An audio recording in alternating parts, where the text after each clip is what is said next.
Bring in Imran Ahmed. He's the founder and CEO of the Center for Countering Digital Hate. Imran, good to have you with us. What really stood out to you about this interview between Mark Zuckerberg and Dr. Anthony Fauci?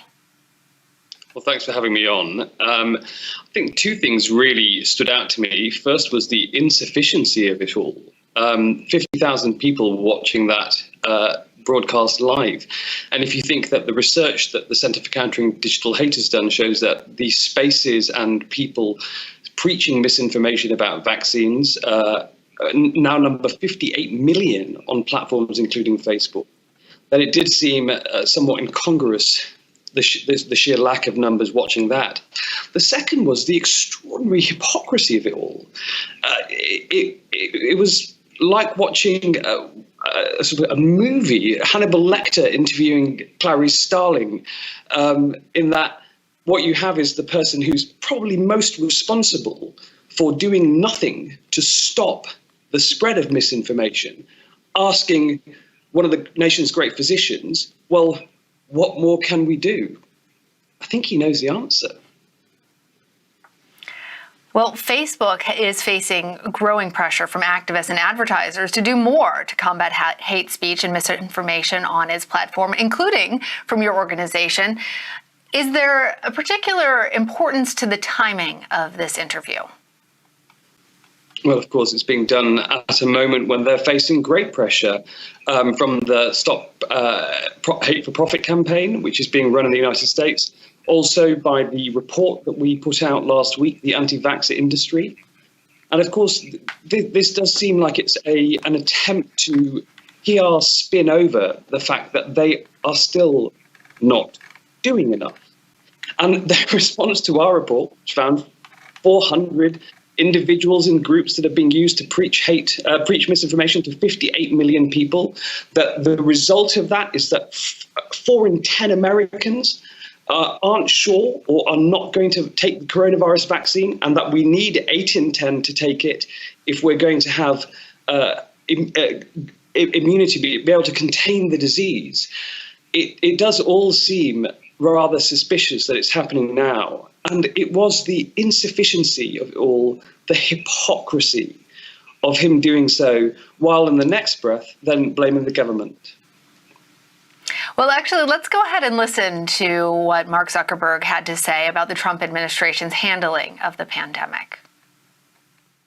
I just think that it was avoidable, and it's really disappointing that we still don't have adequate testing, that the credibility of our top scientists like yourself and the CDC are being undermined.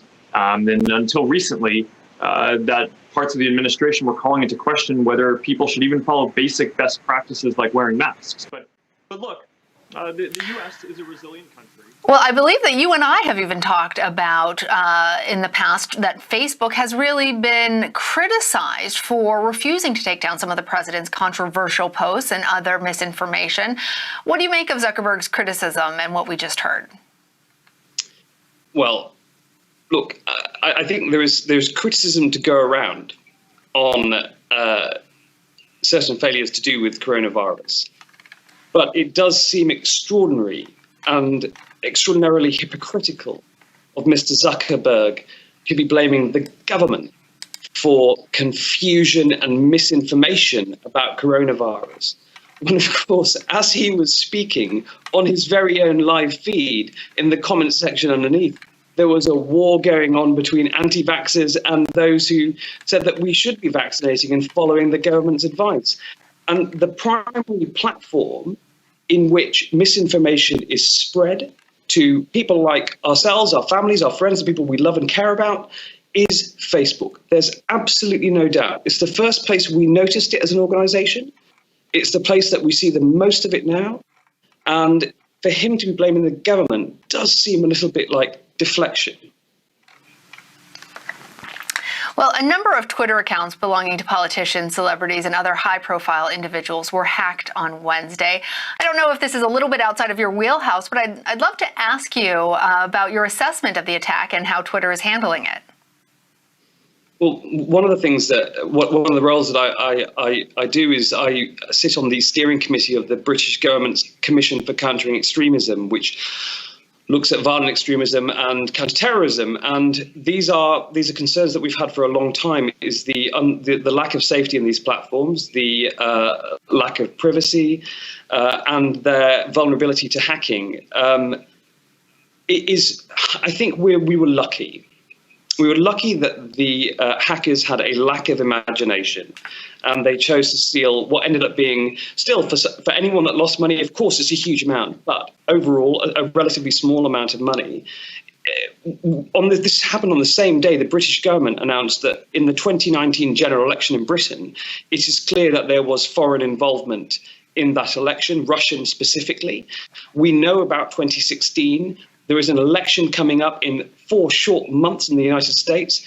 Can you imagine if instead of trying to nick 100 grand, they'd instead try to do that on election day? The messages they could have put out, the misinformation, it could have been devastating. And this really highlights the lack of transparency and accountability and how little we know about how these platforms work inside. This is a serious national security threat. All right, Imran Ahmed, it is always so nice to talk to you. Thank you for being on. My pleasure. Thank you. More than a dozen women claim that